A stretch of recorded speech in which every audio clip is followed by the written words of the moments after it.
Hello friends. कई बार couple हमारे पास ऐसे आते हैं जिनको शादी हुए 1 साल, 1.5 साल, 2 साल हो गए या 4 साल भी हो गए हैं। अब वो बच्चा करना चाहते हैं, उनकी पूरी इच्छा है कि माँ-बाप बने, लेकिन इसमें पत्नी की मानसिक बीमारी की दवाई चालू है।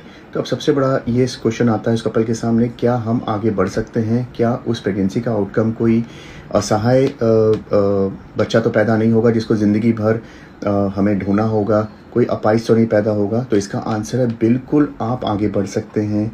दोनों कपल्स को, यानी मतलब हस्बैंड वाइफ को, अपने अच्छे एक्सपीरियंस साइकियाट्रिक डॉक्टर के पास आके अपनी मानसिक बीमारी का पूरा ट्रीटमेंट कराना है। और जहाँ 2-3 सोनोग्राफी लगती है नॉर्मल प्रेगनेंसी में, हमें शायद 4 या 5 करानी पड़े, लेकिन आउटकम बिल्कुल जैसा आप चाहे वैसे ही होगा।